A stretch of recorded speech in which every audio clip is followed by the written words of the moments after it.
Shalom Bapak Ibu yang terkasih dalam Tuhan.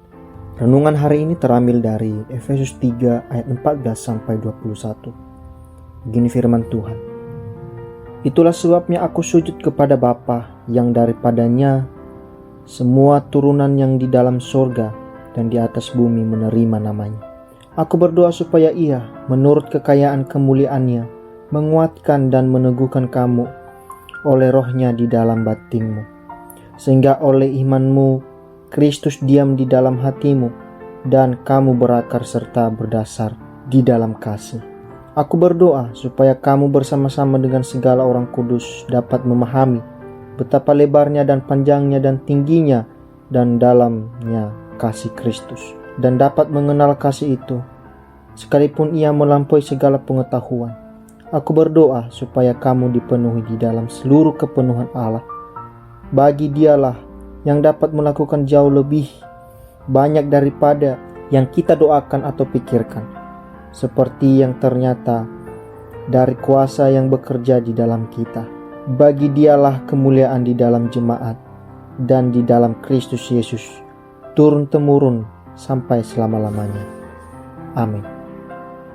Bapak, Ibu, dan Saudara, pada umumnya orang berdoa untuk mencari kehendak Allah, dan itu dilakukan dalam kaitan dengan rencana masa depannya.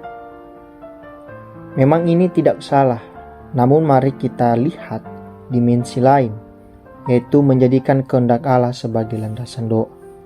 Dari pembahasan sebelumnya kita melihat tentang pemahaman Paulus mengenai kehendak Allah bagi orang percaya, yaitu bahwa seluruh bangsa, baik Yahudi maupun non-Yahudi, menjadi satu di dalam Kristus. Rancangan Allah yang mulia inilah yang mendasari doa Paulus dalam bacaan hari ini. Paulus berdoa agar jemaat Efesus dikuatkan dan diteguhkan oleh Roh Allah berdasarkan kekayaan kemuliaan. Inilah kebutuhan mendasar orang beriman, yaitu kehadiran kuasa Allah di dalam hidup.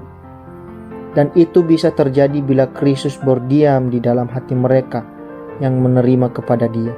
Dengan Kristus berdiam di dalam hati dan Roh Kudus menguatkan, maka jemaat Efesus akan hidup seturut ajaran Kristus.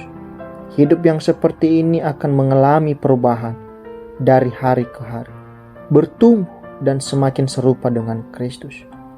Paulus juga berdoa agar orang-orang Kristen non-Yahudi memahami dimensi penuh dari kasih Kristus sebagaimana anggota dalam keluarga Allah.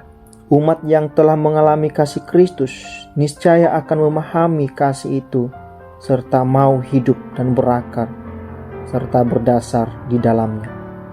Tujuannya apa?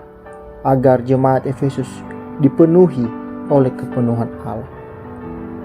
Bapak, Ibu yang terkasih dalam Tuhan, doksologi di akhir doa Paulus memperlihatkan keyakinan Paulus akan kebesaran Allah. Ia memahami bahwa kuasa Allah yang melampaui segala sesuatu bekerja juga di dalam diri orang yang percaya kepada Dia, baik Yahudi maupun non-Yahudi. Doa Paulus ini dapat dilihat sebagai refleksi kebutuhan utama umat Tuhan. Jemaat akan memahami hidup yang dinamis bila Kristus berdiam di dalam hati mereka. Hidup mereka akan efektif karena memiliki kualitas yang lahir dari kuasa Roh Kudus, pemahaman akan kasih Kristus, serta dipenuhi oleh kepenuhan Allah.